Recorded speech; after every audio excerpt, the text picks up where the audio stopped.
Crime చేసి వేరేవాళ్ళ మీద వేస్తారు. ఇక్కడుండే పోలీస్ ఆఫీసర్స్ అడ్మినిస్ట్రేషన్ ఒక అందరికీ నేను చెప్తున్నా, same thing 2019 before elections Vivekananda Reddy murder. First murder జరిగింది, సాక్షి టీవీలో వస్తుంది, గుండెపోటుతో చనిపోయాడని. సాయంత్రం వరకు ఎవరు వీళ్ళు రారు. సాయంత్రం వచ్చి ఆయన కూతురు అడుగుతుంది పోస్ట్ మార్టం చేయమని. పోస్ట్ మార్టం చేస్తే గుండెపోటు కాదు గొడ్డలిపోటని తేలుస్తారు.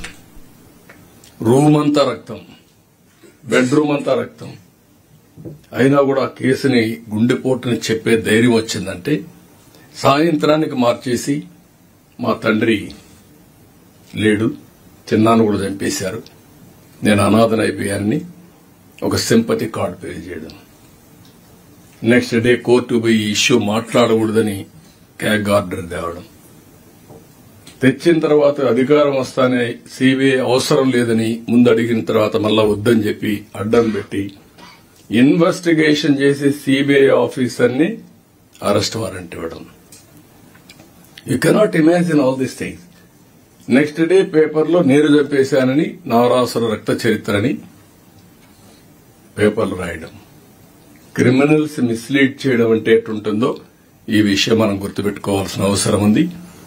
రాజకీయ ముసుగులో ఇవి చేసినప్పుడు ఎక్కడికక్కడ అప్రమత్తంగా లేకపోతే, నిన్న కూడా నేను చూస్తే ఇమీడియట్ గా డీజీ గారిని ఐజీని ఇంటెలిజెన్స్ అడిగాను. ఒక పోల్ ఎస్ఐ, ఆ ఎస్ఐ వీళ్లు వాళ్ళు గొడవపడ్డారు, ఛాలెంజ్ చేసుకుని తెలుగుదేశం ప్లస్ వైఎస్ఆర్ కాంగ్రెస్, నేను వెళ్తాను, నేను ఆర్గ్యూ చేస్తానని చెప్పి అతను అంటున్నాడు. సాక్షి టీవీలో ఇది మీరు చూడండి, సాక్షి టీవీలో వస్తుంది. చొక్కా పట్టుకొని వదలండి వదలండి వదలండి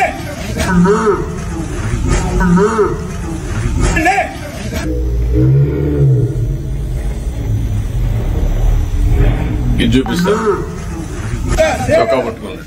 వదలండి వదలండి ఓకే, అంటే 36 మంది చంపేశారని ఢిల్లీ ధర్నా చేస్తారు. పేర్లు ఇమ్మంటే ఎఫ్ఐఆర్ ఇమ్మంటే ఇవ్వరు. ఇది నేను చాలా సీరియస్ గా తీసుకుంటా. ఎందుకంటే రాజకీయ ముసుగులో నేరాలు చేసి తిరిగి మన మీద వేసే పరిస్థితి వచ్చినప్పుడు ఆ ముసుగు తీయవలసిన బాధ్యత మన మీద ఉంది.